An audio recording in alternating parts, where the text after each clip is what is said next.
Hello,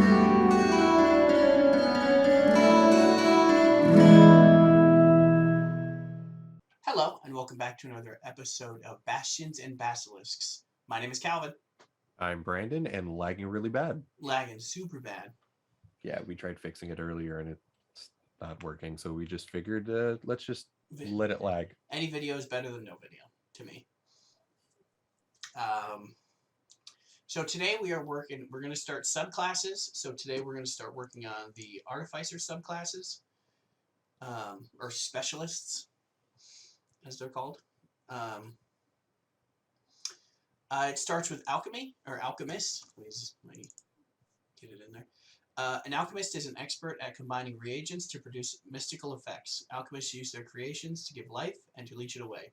Alchemy is the oldest of artificer traditions, and its versatility has long been valued during times of war and peace.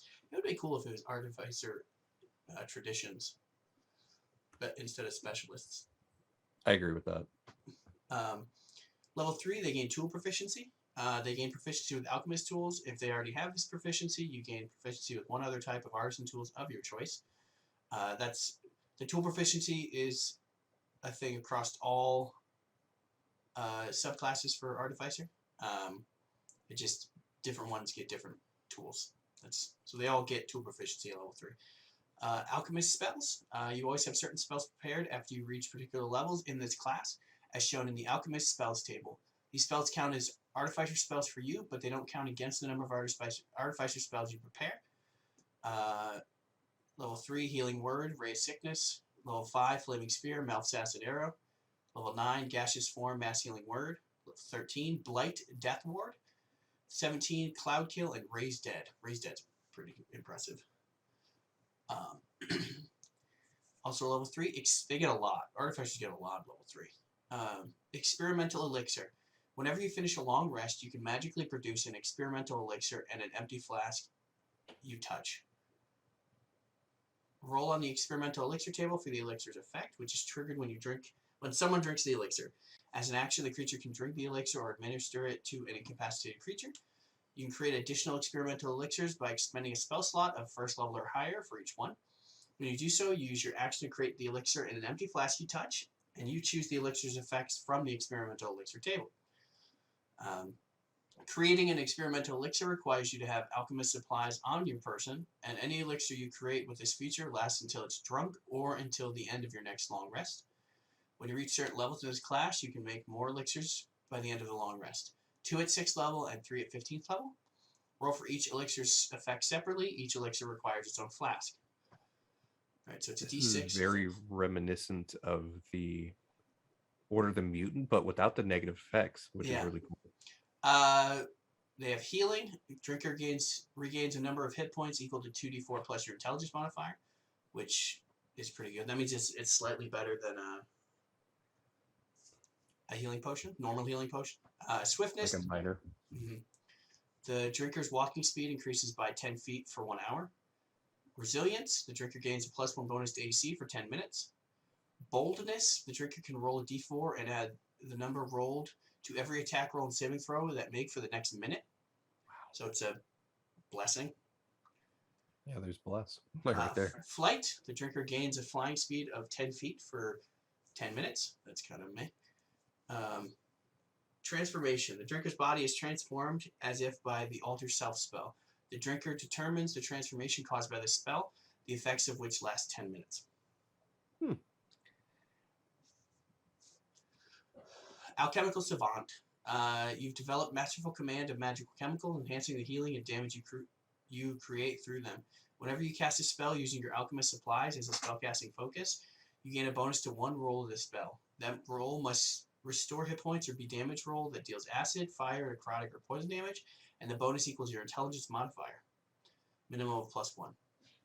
So they can hit somebody with Mouth's Acid Arrow and do an additional 5 points of damage. Which is not bad. Restorative reagents. You can incorporate restorative reagents into some of your works. Whenever a creature drinks an experimental elixir you created, the creature gains temporary hit points equal to 2d6 plus your intelligence modifier, minimum of 1 temporary hit point. You can cast Lesser Restoration without expending a spell slot and without preparing the spell provided you use the alchemist supplies as a spellcasting focus. You can do so a number of times equal to your intelligence modifier, minimum of once, and you regain all expended uses when you finish a long rest. Chemical mastery. You have been exposed to so many chemicals that they pose little risk to you, and you can use them to quickly end certain ailments. You gain resistance to acid damage and poison damage, and you're immune to the poison condition. You can cast greater restoration and heal without expending a spell slot, without preparing the spell, and without using material components, provided you use alchemist supplies as a spellcasting focus. Once you cast either spell with the feature, you can't cast that spell with it again until you finish a long rest. So you get one greater restoration, one heal.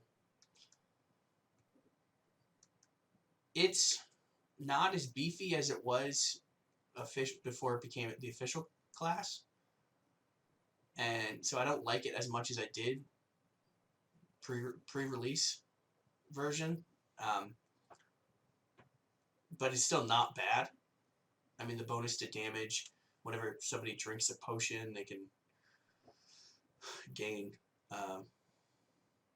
temporary hit points, which is nice. Yeah, it's not a bad class, or at least this specialist one. It's not bad. I think it's pretty interesting. I could definitely see like me using this as some sort of NPC in my game. This is pretty cool, actually. Yeah, Artificer can be useful. I don't know. Some of the abilities are kind of meh to me, or circumstantial. Armorer. An artificer who specializes as an armorer modifies armor to function almost like a second skin. The armor is enhanced to hone the artificer's magic, unleash potent attacks, and generate a formidable defense.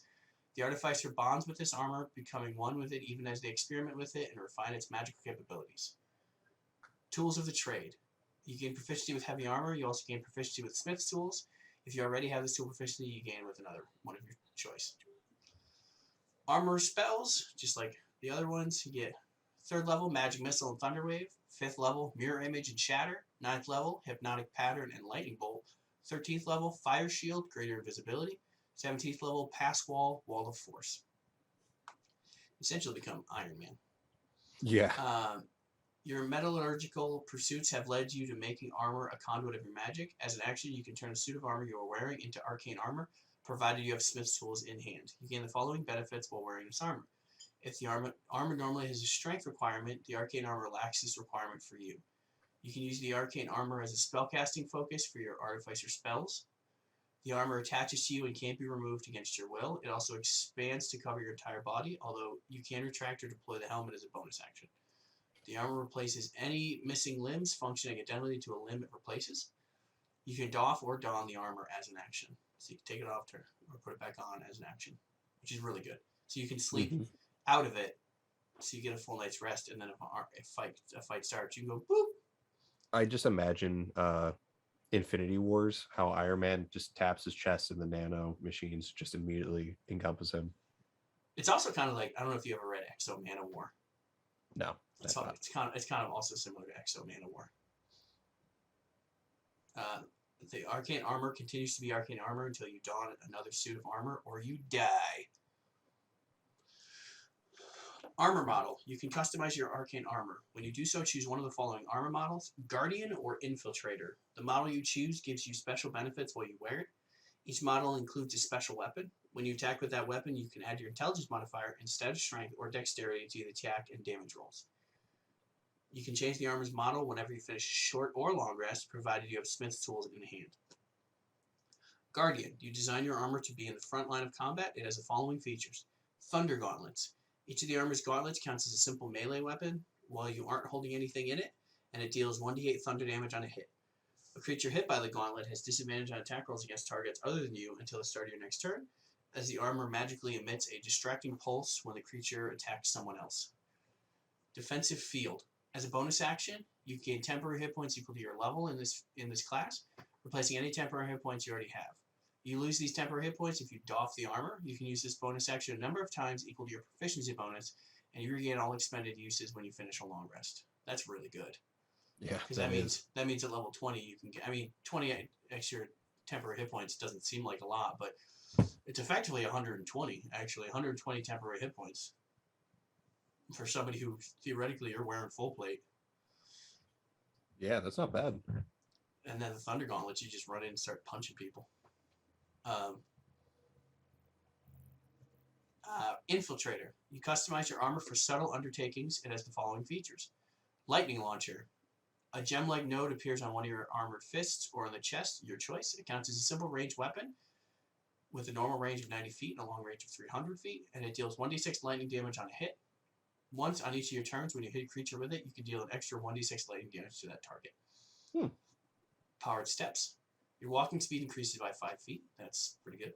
Dampening Field. You have advantage on dexterity stealth checks. If the armor normally imposes disadvantage on such checks, the advantage and disadvantage cancel each other as normal.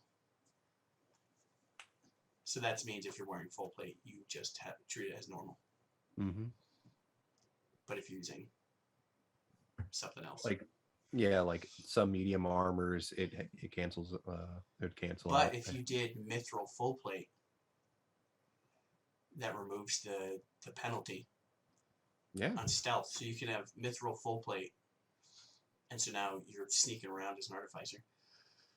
Extra attack at level 5. We know what that does. Armor modifications. You learn how to use your artificer infusions to specially modify your arcane armor. That armor now counts as separate items for purposes of your infused items features: armor, the chest piece, boots, helmet, and the armor's special weapon. Each of these items can bear one of your infusions, and the infusion transfer if you change your armor's model with the armor model feature. In addition, the maximum number of items you can infuse at once increases by 2. Fuck. But those extra items must be part of your arcane armor. Holy shit. That is badass. Normally you can only do, like at level 2, you can only infuse 2 things, but I mean that's level 9, but that means you could infuse almost the maximum. Hold on, let me check. At level 9, infusions known is 6, and you can only infuse 3. So you can infuse 5. You have 5 infusions you're allowed to do, which is one shy of what you're allowed to normally. Or what is one shy of how many you know. Damn. That's good. Fucking beefy. Perfected armor. Level 15, your arcane armor gains the additional benefits based on its model, shown below. Guardian, when a huge or smaller creature you can see ends its turn within 30 feet of you, you can use your reaction to magically force the creature to make a strength saving throw against your spell save DC, pulling the creature up to 30 feet towards you to an unoccupied space. If you pull the target to a space within 5 feet of you, you can make a melee weapon attack against it as part of this reaction. You can use this reaction a number of times equal to your proficiency bonus, and you regain all expended uses when you finish a long rest. Pulling an aggro. Yeah. Infiltrator. Any creature that takes lightning damage from your lightning launcher glimmers with magic light until the start of your next turn. The glimmering creature sheds dim light in a 5-foot radius and has disadvantage on attack rolls against you as the light jolts if it attacks you. In addition, the next attack roll against it has advantage, and if that attack hits, the target takes an extra d6 lightning damage. That's pretty cool. Jesus. If you have a cleric in your group, you could just hit it with that, and then hit it with guiding bolt, and then just like abuse guiding bolt, giving advantage on the next attack, and just have everybody guiding bolt it. I still think having an entire group of artificers would be really cool. Yeah, that would be just a bunch of people blowing off their bodies by accident. Just one guy's missing different like appendage. Yeah, that's really strong. Yeah, I like that actually. They really like it. But yeah, you can do any kind of armor. Like you can do. We're gonna look. All heavy armor, but if you decide to do a breastplate, chain shirt, or hide, you don't have disadvantage on stealth checks. So highest you can go before magic is breastplate. So you can have a breastplate, and you could have advantage on stealth checks. But you could also get full plate. You get mithril full plate, and boom. Now you have advantage on stealth checks in full plate armor. Just cuz.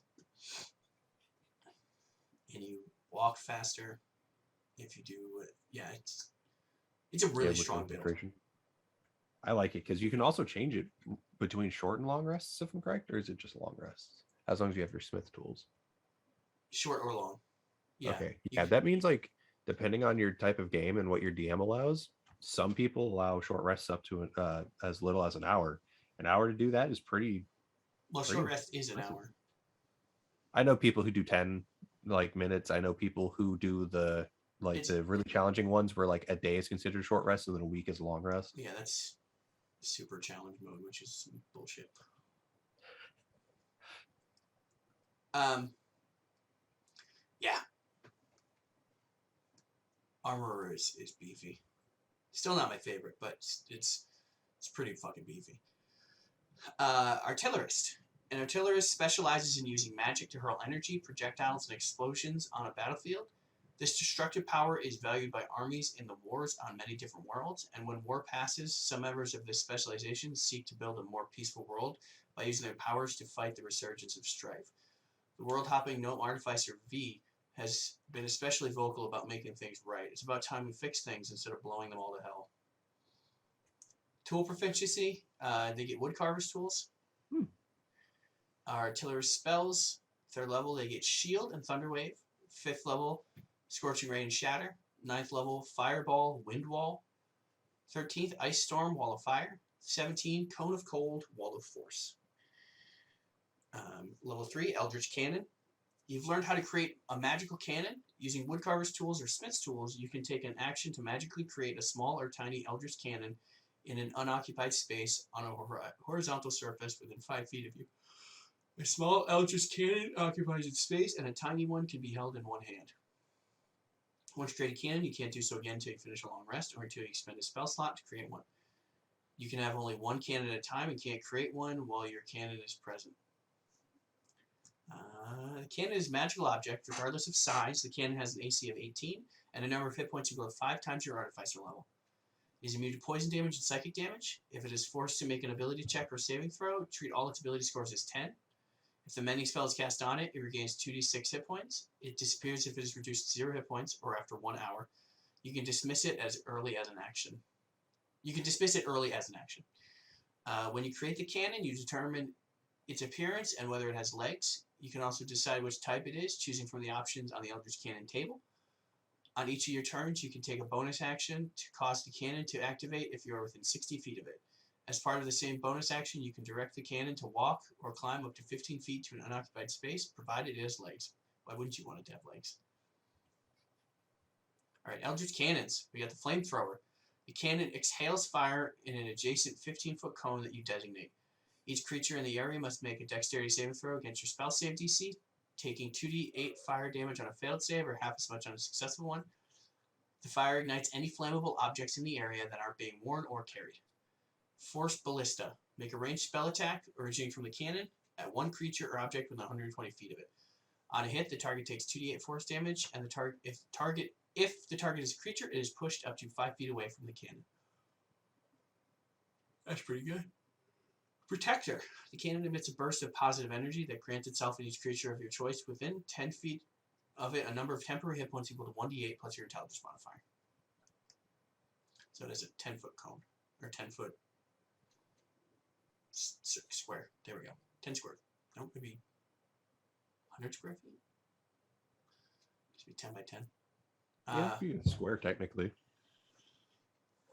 Arcane Firearm.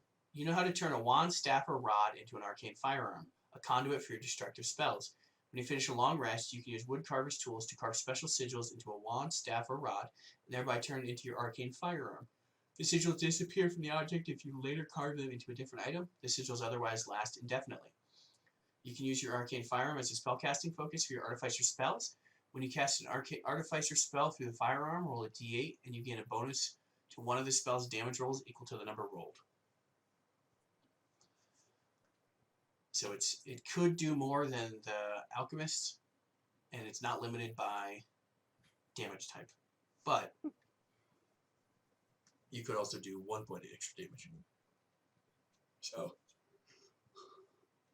it could be better, could roll higher, could roll lower. Explosive Cannon.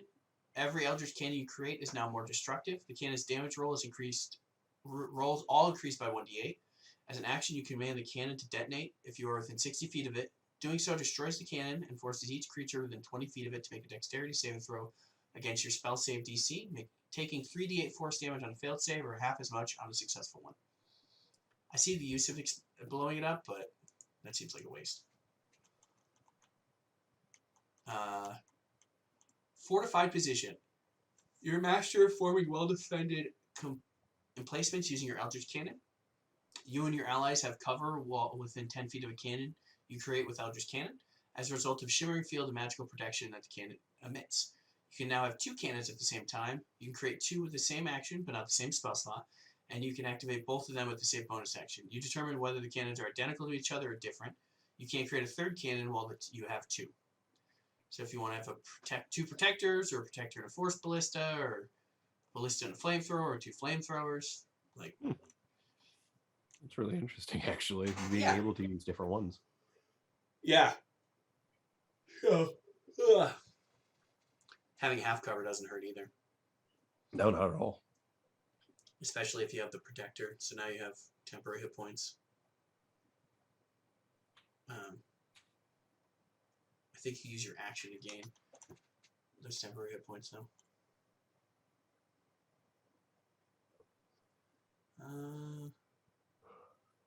Oh yeah, to activate. So as a bonus action, you can give everybody any ally within 10 feet, or each creature of your choice within 10 feet had temporary hit points equal to DA plus your intelligence modifier.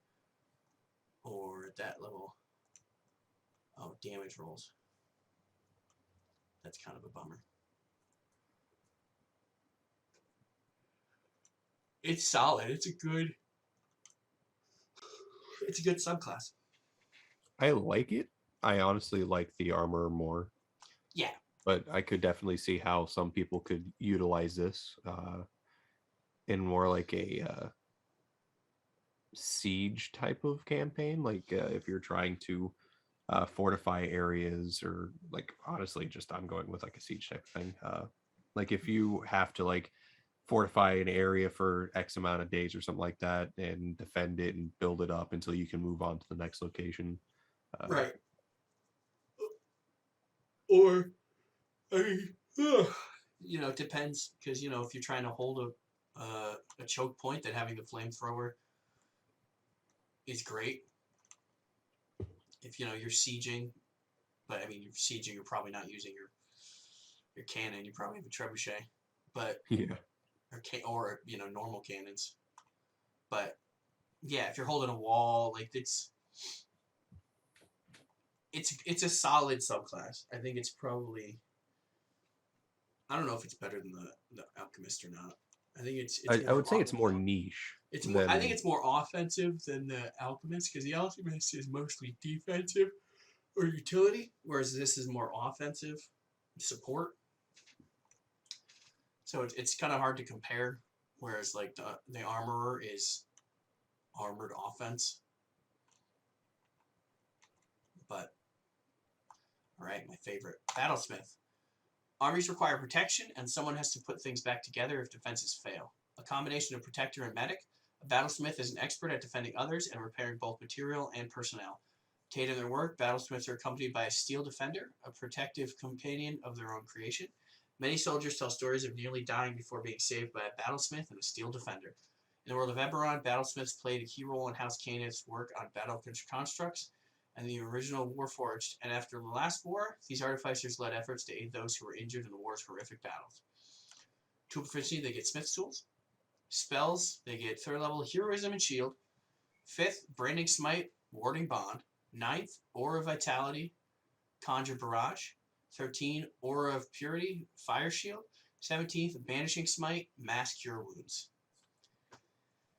Level 3, Battle Ready. You combine training with your experiments with magic, paid off in 2 ways. You gain proficiency with martial weapons, which is nasty. When you attack with a magic weapon, you can use your intelligence modifier instead of strength or dexterity modifier for the attack and damage rolls. So you can have a steel defender, or you can have a battlesmith with a greatsword, or a battle axe, or great axe. I mean, and they use their intelligence instead of their strength. So nasty. Steel Defender. Your tinkering has born you a companion, Steel Defender. It's friendly to you and your companions, and it obeys your commands. See its game statistics in the Steel Defender stat block, which uses your proficiency bonus in several places. You determine the creature's appearance and whether it has 2 legs or 4. Your choice has no effect on its game statistics. In combat, the defender shares your initiative count, but it takes its turn immediately after yours. It can move and use its reaction on its own, but the only action it can take on its turn is a dodge action, unless you take a bonus action on your turn to command it to take another action. That action can be one of its stat block or some other action. If you're incapacitated, the defender can take any action of its choice, not just dodge, which is really cool.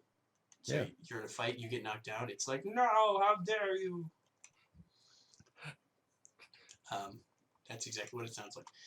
If the bending spell is cast on the defender, it regains 2d6 hit points. If it has died within the last hour, you can use your Smith's tools as an action to revive it, provided you are within 5 feet of it and you expend a spell slot at first level or higher. The defender returns to life after 1 minute with all its hit points restored. At the end of a long rest, you can create a new Steel Defender if you have Smith's tools with you. If you already have a Defender from its feature, the first one immediately perishes, which is just monstrous. The Defender also perishes if you die. It's got some really good abilities. It's vigilant, so the defender can't be surprised. It does force damage with its attack. It can repair itself 3 times a day. Its reaction is deflect attack. The defender imposes disadvantage on an attack roll one creature can see within 5 feet of it, provided the attack roll against a creature other than the defender. So if somebody tries to attack the person next to the defender, they go, no, deflect attack. Level 5, you get extra attack. So I think there's only 2 of the Artificer subclasses get extra attack. Arcane Jolt. You've learned new ways to channel arcane energy to harm or heal. When either you hit a creature with a magic weapon attack or your Steel Defender hits a target, you can channel magical energy through the strike to create one of the following effects. The target takes an extra 2d6 force damage. Choose one creature or object you can see within 30 feet of the target. Healing energy flows into the chosen recipient, restoring 2d6 hit points to it. You can use this energy a number of times equal to your intelligence modifier, but you can only do so no more. You can only do so no more than once a turn. You regain all expended uses when you finish a long rest. So they can be offensive or defensive with healing. Improved Defender. The Arcane Jolt and Steel Defender have become more powerful. The extra damage and the healing of your Arcane Jolt both increase to 4d6. Your Steel Defender gains a +2 bonus to armor class. And whenever your Steel Defender uses its deflect attack, the attacker takes force damage equal to 1d4 plus your intelligence modifier. Wow. Yeah. I mean, they're very, but they're offensive. They can do good damage.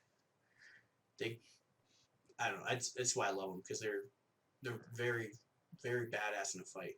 Because I mean, you have an ally that has 5 times your Artificer level plus your intelligence modifier +2 hit points, so it has 7 more hit points than. I mean, it has less armor class, but more hit points. It has a 40-foot speed. Like, it's immune to poison. Can't be charmed, exhausted, or poisoned. Like, can't be surprised, which I think is. We've established the alert feat is a good feat. So having. Dude, its passive perception is 10 plus your proficiency bonus times 2, so at max it would be a 22. Yep. Yeah, so it has a good passive perception. Yeah, that's this entire thing. Like, it's really good. I've seen my friend Prescott play this several times, and it's really cool. I personally have never played any of the Artificers before, but I'm definitely interested in playing an Armor and now the Battlesmith. Mm-hmm. I just don't know which one I want to play first. Right, that's fair. Yeah, I've been really busy, so it's very hard to even play my own game and run that one. So it's just right. Being this just makes me want to play more. I know how that feels. You're like, this makes me want to play so many games. Yeah. But yeah, the Battlesmith is like, yeah, it's a lot of fun having an ally, and then that's not even counting like one of the infusions you can get is a homunculus. So you can get a homunculus and then have another servant. So you can have 2 servants. You know, one that can fly. Like you can have your own mechanical army almost. So, Honestly, I'm looking at the homunculus right now, and those are kind of adorable. I'm not gonna lie. oh yeah, for sure. Like there's a cat with wings and is carrying a tool bag. There's a little pot with wings. There's a tea kettle with jet propulsion. I don't know what that owl does, but that's pretty cool. It's obviously a clockwork owl. Yeah, it does actually. But I like that. That's really cool. Yeah, Artificers are a great class. I definitely try to play one when I have the ability. If only there was a game that you could play in. I'm a grave cleric, and I'm like struggling to even get weekends like to be completely off if I'm not even doing shit. That's a sad thing. That's for an off camera talking rather than just have that on camera. There's no point in like going into a rant for 20 minutes. I know. But that is the Artificer subclasses. So. Yeah, now I can get off Tasha's. Thanks for watching. Yeah, thank you guys. I'm sorry for lagging profusely because it's not going away. Yeah. I have to update my laptop and I'm going to see if that'll fix it. All right. I'm Kalvin.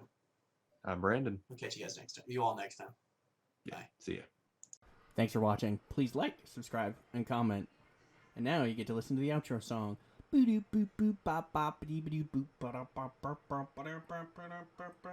that's the outro song. Yeah!